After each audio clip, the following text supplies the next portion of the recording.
Welcome to national rankers. मैं हूं आभा गुप्ता सिरीवाल और हम पढ़ रहे हैं क्लास 12 का अकाउंट, जिसमें चैप्टर 5 साझेदार की अवकाश ग्रहण और निवृत्ति से संबंधित कुछ न्यूमेरिकल क्वेश्चंस हमने सॉल्व किए हैं। अब जो क्वेश्चन हम कर रहे हैं उसमें साझेदारों का पूंजी खाता हमको बनाना है। पूंजी खाता जो साझेदारों को दी जाने वाली राशि है उसके ऋण अकाउंट में ट्रांसफ़र करने के लिए। तो उसके लिए पहले हम क्वेश्चन देखेंगे कि नीरा, सुनीता और वंदना एक फर्म में साझेदार हैं और लाभ हानि बराबर बांटती हैं, मतलब उनका अनुपात बराबर है। जो भी लाभ हानि होता है वो इक्वल डिस्ट्रीब्यूट कर लेती हैं। 31 दिसंबर 2018 को उनका चिट्ठा इस प्रकार है। ये चिट्ठा दिया गया है। चिट्ठे में दायित्व पक्ष में तीनों साझेदारों की पूंजी दी गई है, 14,000, 12,000 और 8,000। इसके साथ ही देखिए चिट्ठे में आपको सामान्य संचय दिया गया है 12,000 का। ये जो सामान्य संचय है ये सभी साझेदारों को उनके लाभ विभाजन के अनुपात में बांट दिया जाएगा। लेनदार दिए गए हैं और ये संपत्तियां हमको दी गई हैं, बिल्डिंग, फर्नीचर, देनदार और रोकड़। इसके अलावा कुछ समायोजन दिए गए हैं। देखिए कि वंदना ने 1 जनवरी को फॉर्म से अवकाश ग्रहण किया। 1 जनवरी 2019 को वो रिटायरमेंट ले रही है फॉर्म से। फॉर्म की ख्याति 18,000 रुपये है। टोटल फॉर्म की ख्याति कितनी तय की गई है? 18,000। और एक चीज़ और हमको इसमें ध्यान रखना है कि ख्याति खाता जो है वो पूरी राशि से खोला जाएगा, मतलब सबको ख्याति की राशि देना है, आपको ये ध्यान में रखना है। इसके पहले जो क्वेश्चन हमने किया था उसमें हमने क्या किया था कि सिर्फ जो रिटायरिंग पार्टनर है, जो अवकाश प्राप्त साझेदार है, उसी के हिस्से की ख्याति से ख्याति खाता खोला था। लेकिन इस क्वेश्चन में उसने क्लियर बोल दिया है कि आपको ख्याति खाता पूरी राशि से खोलना है।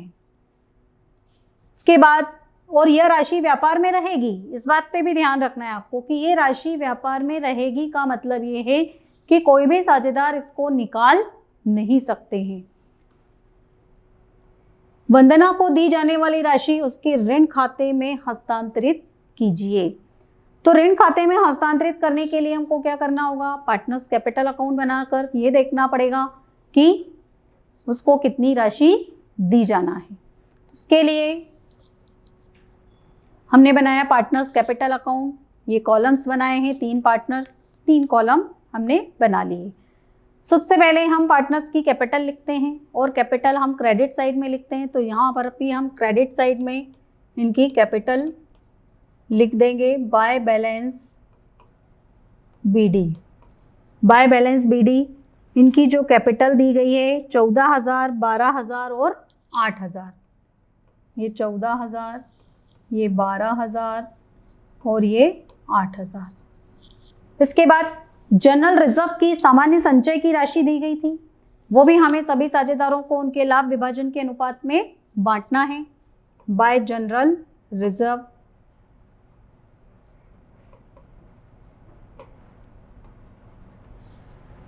इसकी राशि थी 12,000 रुपये टोटल अमाउंट है।